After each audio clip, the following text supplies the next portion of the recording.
Hi, everyone. Welcome into Beyond the Forecast. Look a little bit different today. I love it. I'm in for part of the day. We're recording a couple things, and then I am on vacation the rest of the week, so we're recording this a little earlier. So, Kevin, we've got a jam-packed show, so we're not going to ask what we did this weekend, because you probably wouldn't want to hear about it anyways. I am very sunburned. I've had some friends visiting, so I was just spending time with them. There you go. Long story short, it was really nice. It's very much not nice out there now. We have a lot to talk about because obviously we've got dangerous heat coming this week. In progress as you're seeing this. And, we say this because people are, everybody keeps saying, well, it's summer. It's summer. It is summer. We realize that. But this does not happen every year. No. We're talking high 90s for temperature. Heat indexes 105 plus. That's rare. That's where it gets in the rare category. And when you're talking 105 plus, that is dangerous. Yep. That is dangerous. Now, because we're recording this a little bit earlier in the week, Kevin's going to have a wrap-up of June. And then we'll come back together and we'll look ahead to July. And we did a deep dive into July weather, 4th of July weather history. So we've got the first one on record here in Albany because I couldn't find the one from 1776. So that's unfortunate, but I tried my best. And, technology can only go so far. So let's get right to it because, Kevin, you and I were just talking before we started recording. 100 degrees in Albany. Since 1874, it has only happened 15 times. July 18th, 1953, September 1st, and September 2nd, 1953. Those were the last three times it reached 100 degrees in Albany.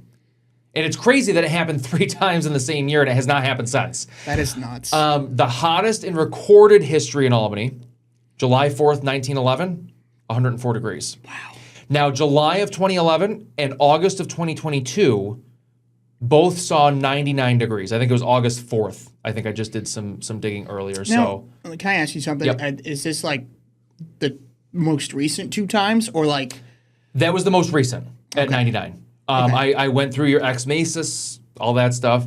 Proud of you. And that was, yes, August 2022 was the last time Albany hit 99 degrees. But then before that, was it? It was 2011. Wow. So 99 is not even that common. No, wow. Like you said, Rob, we're recording it on Monday. Today, Thursday, when this is airing, that looks like the day where and the records are in that territory, upper 90s. And so this goes to speak volumes. It doesn't happen. No. It doesn't happen that often here. 100 degrees, again, based on the data, it's very possible, Kevin. It is very possible, but everything has to come together just right. Your a one little cloud pops up, a little shower pops up. It's over. And it's over. So that's why it is very rare territory here in the Northeast. Thursday, if it's going to happen, the day this airs would be the day that it would happen. And you probably won't see it on our 7-day ever.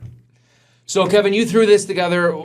Give us some tips on how to prevent some heat exhaustion. I know we've been showing this on air a lot this week, and rightfully so. It's not that it doesn't get this hot, doesn't get this humid. Well, that's what we need to stress. People are like, well, it's summer. We get that. We understand. But what we're saying is you have to prepare. Yes. You have to respect. Yep. Because this is not something, like you said, it's not something that happens every year. I've been talking about heat indices and that if it reaches 106, it's the fifth highest That's since 2000. very rare territory because, So, it does not happen every summer. Point being, we just want to emphasize because there are way too many deaths related to heat. Unneeded, unnecessary deaths. Yeah, way too many across the United States. Yep. And it's territory this week that we don't see every year. Yep. We get close to it. We just want to echo these messages. And for the extended period of time we've got That this. too. That's the big thing. With no relief at night. We have to respect it. Yes. And we have to prepare for it. Of course. And some of this stuff, you're going to hear it. You're going to say, well, duh. We just want to emphasize. But sometimes... So, never. Pets, kids, do not leave them in a parked vehicle, even with the windows open to crack. Leave the pets at home. I mean, those cars heat up so fast in these conditions and so much hotter than the actual air. Yep. So, again, emphasizing drink water. Yep. I mean, drink so much water. Drink more than you think you need. Yes, because you're going to Sweat evaporation slows down. This is ugly weather. Ugly weather. Reduce the physical activities, strenuous activities that are outdoors, late morning right through the afternoon. I know a lot of folks work outdoors, so it is tough. I know people work. You got to do what you can. You got to try. Maybe if you're stuck outside in direct sunlight, you got to wear light clothes. You got to drink so much water and just listen to your body. If you need a break, don't push it. You're not proving anything to anybody. Just take it easy. Our bodies in Albany they don't. Heat exhaustion, heat stress, heat stroke can come on very quickly. So that's why you just need to take these precautions. And another thing that's not on here, check your neighbors. Yeah. Check your elderly neighbors. Mm-hmm. Sometimes, and I'm not trying to call anybody out, but sometimes they don't realize it's as hot as it is. Mm-hmm. Maybe they don't have air conditioning. Invite them over for a little bit to cool off. Make sure they've got fans or something running to keep them cool and make sure that they're staying hydrated as well. Pets, bring them inside. Keep them hydrated as well. Just, again, we say this every year. This is going to be a long stretch. Even if we don't hit 90 Tuesday, or, it's going to be a long stretch of near or above 90 degrees with high levels of humidity. So Wednesday just looks swampy. All right, so that's going to leave us. I didn't realize we were already jumping ahead to the July. So we are going to send it to Kevin. Kevin, you're going to have a recap of the month of June. And when we come back on the other side of that, we will be talking about what to expect for an average July. That was a lot quicker of a segment than I thought it was going to be. I'll be right back. I'll be right back with the June info. Don't go away. Hey everybody, I'm joining you on Wednesday, July 1st, here to recap the month of June, its extremes, kind of where it stacks up compared to most June. So the warmest temperature was part of back-to-back 90-degree days, 92 on June 12th, so not too bad. Coolest temperature, how does this sound right now? 41 degrees. That was about a month ago on June 2nd. Rainfall came in just above normal at 4.09, 4/100 of an inch above normal, so for all intents and purposes, pretty close to normal. Speaking of close to normal, the average temperature for the month, you factor in the highs, you factor in the lows, just 0.6 of a degree above normal. So no big deviation either way. 2 days were 90 plus, and of course, with only 2 days being 90 or above, that means 0 heat waves for the month of June. Of course, we're likely in one right now as you're watching this. And for the month, this is where it looked like with high temperatures, 18 above, 11 below, and one day that finished exactly average. And it was kind of a run of above average days for much of the first 2 weeks, followed by a run of generally below normal temperatures for about the next 10 or 11 days. And then to finish off the month, it's 5 consecutive days with above average high temperatures. But keep in mind, at this point in the month, the average goes from 82 to 83. So we didn't really go too far above normal to round out the month of June. And again, 0.6 of a degree above normal at 69 on the dot. And of course, that factors in both high and low temperature. For rainfall, this is very interesting. And of course, in the summertime, it's typically a lot of feast or famine setups. Now, what is of particular note to me is that the first 2 weeks of the month were generally dry, especially compared to normal. And then we really flipped things on the 14th into the 15th. Those looked like 2 days that were total washouts, but that very much was not the case. A system moved through very late in the evening on that Sunday, the 14th, lasting into the early morning hours of June 15th. I remember I was working for Matt that morning. By the time I went on air at 4:30, much of that rainfall was already exiting the region. And while it was a rather cloudy day in hindsight, it was generally on the drier side of things for the daylight hours. So both of those days actually ended up being nice. Most of that 2.2 combined between the 2 days fell in like a 6-hour span. And then for the rest of the month, it was generally active. Monday the 22nd stands out with a little bit more than 3/4 of an inch of wet weather. And then, of course, with yesterday's storms, from recording this on Wednesday, Tuesday evening storms, they brought in just shy of 1/2 inch of rainfall to Albany, but that did make the difference and pushing the total to 4.09 for the month, 4/100 of an inch above normal. All right, I miss Rob, and I bet you do too. When we come back from the break, we'll be joined once again by Rob to talk all things July and 4th of July as well. Don't go away. Pretty interesting stuff, though, right? Obviously, June had a lot of ups and downs. Yes. We're going to look at it closer, of course, after we record right now. But I feel like a lot of the days and a lot of the mornings were cooler than average. And but when it was hot, it was hot. It was hot, exactly. Hot. But then some of those nights, those hot days were cooler than we expected. So it kind of balanced itself out. GFS. We were close to average. I think that was what I looked at last week. Obviously, we've got this heat now, so it might be a little bit above. But You just heard about it. You'll have all the exactly. You've got all the information. All right, ahead to July. Stagnant. Pretty much. Temperatures. This is our warmest time of the year, pretty much into early August. Overnight lows, low 60s. Daytime highs, low to mid 80s. And it's 83 for like the first 3 or 4 days, and then it's 84 the rest of the month. Like that's one of the things I like about July, and one of the things I like about, I want to say it's February, when I'm updating the almanac in the morning, I'm like, I don't even have to look at the actual average, because it's just like, I know it's 84, I know it's 32 in the heart of winter. One thing we might not like is the loss of daylight. We do lose 46 minutes of daylight. It's not super noticeable, though, early on. Until the end. Now, exactly. We have talked about this. What I will echo, Rob, is that a lot of that 46 is lost in the morning. So, and I'm okay with that, because my animals, as soon as the crack of dawn comes, they're like, it's time for breakfast. I'm not meant to drive to work with like brightness. That's all I gotta say. That too. So I did throw this in here, Kevin, just because this was last year's July. Yeah. The warmest temperature was only 93. We're going to blow that out of the water the first couple of days of this July. Oh, my. The coolest was 53. Remember, we looked at the Climate Prediction Center last week. There's not a huge lean for above average, so I wonder if there will be some cooler temperatures for the middle to end of the month. They're banking on it. They have to be. They have to be. I don't know if we get as cool as 53, but there could be a couple of 50s in there. Yeah. Rainfall was below average, about 3 1/4 of an inch. It was 1 1/3 inch below. Feast or famine this time of year. Exactly. July average temperature, 75.9, so it was almost 3 degrees above average. We had 10 days at 90 or above. So even though 93 was only the warmest, we had 10 days, and we actually had 2 3-day heat waves. So, wow. And the others were kind of interspersed. We had 10 90 plus, but we only got to 93. That's interesting. Yep. Higher humidity. It was very humid last July. Oh, yeah. Oh, I did a whole spiel. Yep. Maybe I'll bring this up on our next show, but I did a whole thing about how we didn't drop below 69 for like 11 or 10 days in a row. And there was one morning it dropped to 69. The rest of them were 70 plus.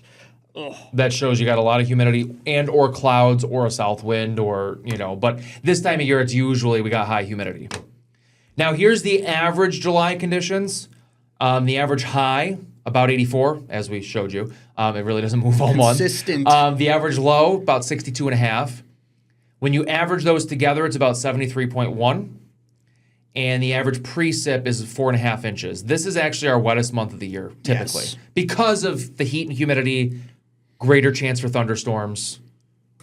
And as you get towards the end of the month, I mean, not that it happens you could do some very frequently, tropical. but you could bring in that tropical moisture. Exactly. And with how humid it is, it's tough to get light rain this time of year. Yes, so. Because the atmosphere can hold so much more moisture. I'm just going to jump ahead because I don't know what the next graphic... Okay, so this is still a July graphic. I just didn't want to show it in case... Yeah. So this is related to the daylight lost. Obviously, we are firmly in that 40 minutes lost. 50 minutes, though, in the northern tier of the country. Extreme northern Maine, you see that little bit of gray there. Only about 20 minutes lost, though, down near the Gulf. Yeah. Pretty cool. And I know I like doing these. I started these in the spring when we were gaining. So I kind of like showing these. I'm going to do one for August and September. That's September and I bet you August, September, October, you really start to see the, it's 90 September minutes 1. lost. It's 110 minutes lost. It's horrible. I'm just going to put it that way. And there's no easy way to say it. It's horrible. It's gradual in July, and I know I kind of said this, but the evenings really don't start to get a little bit darker until the very end of the month. Like that's when you kind of start to notice it. So my birthday's the end of July, and I'd say like after my birthday is like when I'm like, okay, I'm noticing the sunsets earlier. And by the middle of August, you're like, I get home at 7, and I'm like, it's already kind of getting dark out again. Where now it's like I'm home and I have like 2 hours. Plenty of late evenings to get through first, folks. So it's not all doom. It's not. But we all know this is coming. And by the way, this has nothing to do with the time change. No. I posted this. I posted this, and I did have commenters saying, I thought we were going to fix this with the time change.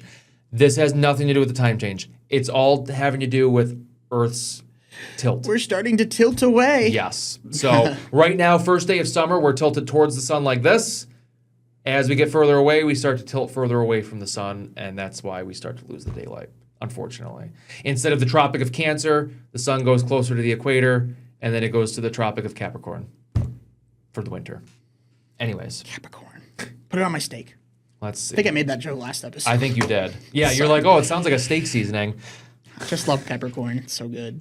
So that's pretty much, I guess maybe we could have had time to talk about what we did this weekend. But we're gonna go to another quick break, I think, because then we've got everything you didn't know you wanted to know about 4th of July. We've got the warmest, the coldest, the wettest, the coldest start, the minimum high, all the details from the first 4th of July in Albany at 1874, not 1776. About 100 years in, Exactly. not zero. And then we've also got a look at July history over the last couple of years, so you can kind of see where this one's going to rank compared to the last 5 years. So don't go away. We'll be right back with all that.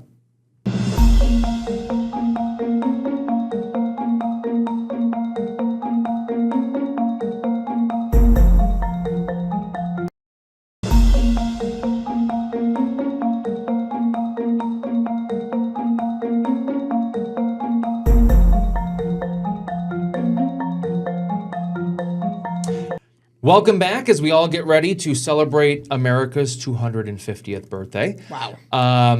I know, it's like it was just yesterday, didn't it? Yeah, Doesn't it feel that way? I remember. I've been here for, Well, listen, the 10th? I say that because you literally are like, he always makes age jokes against me, so I'm like, you know. I mean, I'm like... You are quite a bit younger than I am, so you're like my little brother. I'm used to. Well, I was just gonna say, like, I grew up with older siblings. Yep. Like, I'm the youngest of four. Yep. I've got an older stepbrother as well.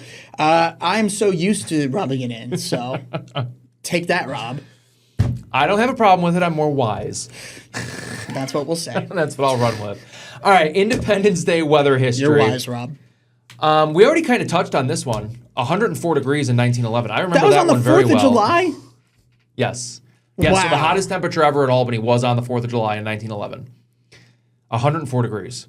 And I have no idea if there was humidity. No, thank you. God, can So- you imagine if that dew point was like 73 that day? It could have felt over 110. Ugh. I mean, and that is, you got to think about it. No air conditioning. I don't know. I made a comment on social media earlier today. I don't know how people survived before air conditioning.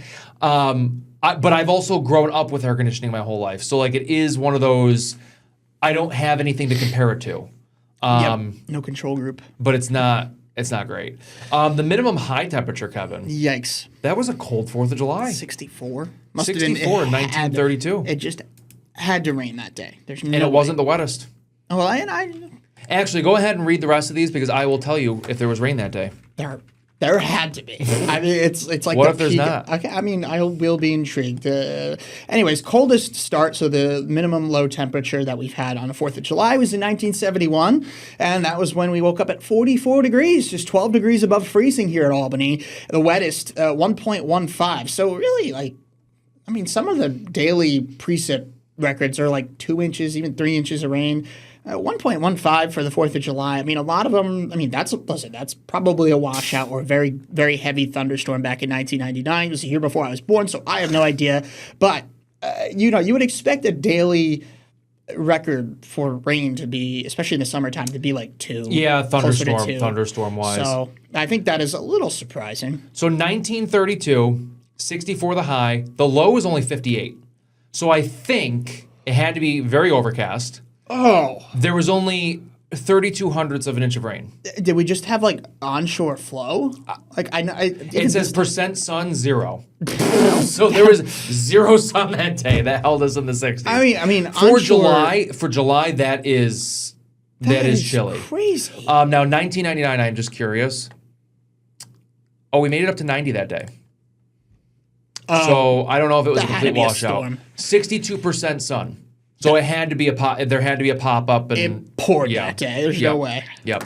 It started close to 70. So kind of like, I mean, listen, the possibility that of could this be year, how it plays yes. out this year. I mean, maybe not 1.15, but and if it starts misses the warm. airport, it might not. Yep. But there could be places that do pick up rain, so don't let that catch you off guard for any outdoor plans. Now, again, this is 1874. This was their first year of records. Don't mention it because I see what you're talking about. Right parenthesis. Sorry. There's always one. The high temperature that day was 75. Low temperature was 53. And the rainfall was, again, just over a half an inch. Now this, I tried to get back to 1776. There's just no records in Albany for that time. So that's why... They didn't know. That's why there's no records, They didn't know here back then. I know. Well, so, Rob, I will say, in regards to the right parentheses being missing, I also looked at this graphic and didn't think twice. True, you did. You could blame me too. Blame Kevin. You did, so blame Kevin, like Steve always says. All right. By the way, July 4th, 1911, 104 degrees. Ugh. We started at 76 in the morning. Oh, I think that gives you an idea of the humidity. The average that day, 90. 90 degrees for an average.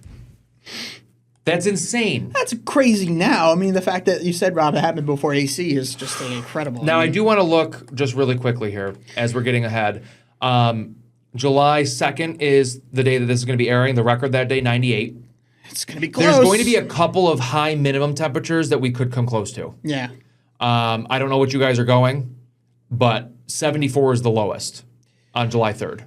I want to say that we had a few in the mid 70s, so it's possible. It's possible. Obviously, like Rob, we can. I'll just. I just wanted to interject. I'm sorry. We're looking at guidance that indicates it's going to be a warm night, but there's one I'd say colder model, and that is the American GFS, which I mean, it's been. It does, but it's got to be a clear, calm night, and I don't know with the higher humidity if it's going to be. Hey, the dew points are as high as they're expected. But this year it has been doing well with the overnight lows. Yeah, so I'm just respecting it. And I'm not going to say we're going to break your record because, I mean, I wouldn't bet on it right now. Yeah. Personally, the high maybe. This is gonna look silly.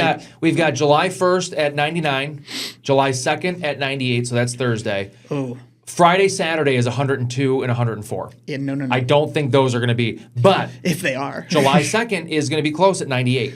So that's today. Yes. First day this airs. Yeah. So, all right, here's the 4th of July temperatures over the last 5 years, Kevin. Kind of a little bit of a bell curve here. Yeah. Until this year. 2021, 72, and let me see for the rain. Actually, we're going to talk about the rain in a little bit, so I'm not even going to talk about that. 84 in 2022. Near 90 on 2023, so very similar to this year, although this year might be a little hotter. Mid-80s in 2024, then 80 on last year. Now, I think, if I recall, 2024 was also quite stuffy, and 2025 probably was. 2024, well, we started at 70. Wait, no. Last year, I remember being phenomenal. Yes, we started at 59. I was up, to 80. I was up at I do think that was a fantastic... I was at the Firecracker 4. In Saratoga Springs, and I just remember being like, this is like as nice of a 4th of July as we'll get. And then the rest of the month was very uncomfortable. Yeah. 10, 90-degree days. Anyways. 4th of July rainfall over the last 5 years, really not a lot. Is that a trace in 24? Yes, that's what that, I couldn't do it any other way. It's not overtime. It's Yeah, I tried to put the T where the 0 is, and nothing would come in, so it was just, it was tough. But really not a lot. Not a lot to talk about. So we only need 0.07 of an inch to be the wettest since at least 20. You want to look at 2020 real quick just to see if we could say the wettest 4th of July. 2020 was 0. So the wettest 4th of July so far in the 2020s was 0.07 of an inch. Yep. We've had some decent runs here. Now, 2015 we had 0.3, and then we did not see any rain again until 2021. Wow. So there was a stretch of... We've been lucking out here. And some of these it was a quick pop-up thunderstorm. Yeah. I think 2023 in particular was one. And, it's, like you said, summertime. Yep. Stuff's very localized. Yep. There's the possibility that downtown Albany got very wet on 4th of July and the airport just didn't. It's not perfect. There was something I was going to mention as far as with these records, and I can't remember. It's not perfect having the official climate records being in, like, and that's why people say, they're like, we haven't hit 100 in Albany, I guarantee. And it's like, the airport, no. But downtown, probably. Downtown, it is possible that since 1953, we have hit 100. The problem is our official recording stations, because that's how it is across the entire country, just for uniformity, is at the airports. I sometimes see nobody lives at the airport. I go, yeah. Yeah. Yep, I agree. I agree, but for continuity and for uniformity, because you have a sensor in downtown Manhattan, No. that's going to read so much hotter than downtown Albany or downtown Rochester or Buffalo. Cities are different sizes, so you can't. Or a farm. Or Elmira or Utica. So they had consistency. They're just going to be at the airports. Mm-hmm. So that's where that comes from. Going to bring us back up because, Kevin, I don't know if we have another graphic. Oh, we do have another graphic. So we should have talked about this a little earlier. This is a July heat wave in 1911. This is when it hit 104 on Yes. 4th of July. Oh. And I hate to say it, but this week is looking very similar to this. I mean... a little less caliber, but... I don't think anybody was around in 1911. But what I'm saying is July 1st and 2nd is probably going to be the peak. Maybe 3rd. Maybe it stays I would bet up there on the 3rd. I'm not recording Thursday, but I would say the 3rd is just as hot Yeah. as the previous 2 days. And then it's still going to be hot 5th and 6th. Or 5th. 5th is Sunday. I think the thing about our forecast, as of Monday at least, is like some guidance is breaking down the ridge a little quicker, and so that increases the threat for rain, which will thus reduce the temperature. But if you stay mostly dry, it could end up being And a lot of these too are, we do have risks of thunderstorms on these days. So it's not a guarantee, but it's possible. That's just how it is. I know that's frustrating. I wish I could be more concise. With these situations, a lot of times, for whatever reason, I'm frustrated too. The guidance has a tough time resolving stuff coming up and over the ridge. They don't know where exactly. Is it going to dive south? Is it going to kind of go, Some of these ridge runners take a mind of their own too. And they just ignore guidance. You could be looking at a forecast, a model, I should say, and it's saying there's going to be nothing. And then you're looking at the radar and you're like, maybe, so it makes it very, very tricky. But unfortunately with these ridges, it makes it very, very tough. And it's hard for us to convey a more accurate forecast that way. We can do the temperature. Yes, we could do the heat. Just know that almost every day, obviously this is airing on Thursday, but most of the days today, Friday, Saturday, maybe even Sunday, run the risk of thunderstorms. Maybe not today, though. Today has the least threat based on Monday's data. I say that. It's going to be rainy for someone that's actively watching the show. But that's what we're looking at. So, Kevin, with that, I think we're going to end it. Yes. Hopefully everybody has a great week. Have a very safe, happy, but fun 4th of July weekend. 250. And we will see you back here next week after all the heat is over with. Hopefully. Have a safe weekend, everybody.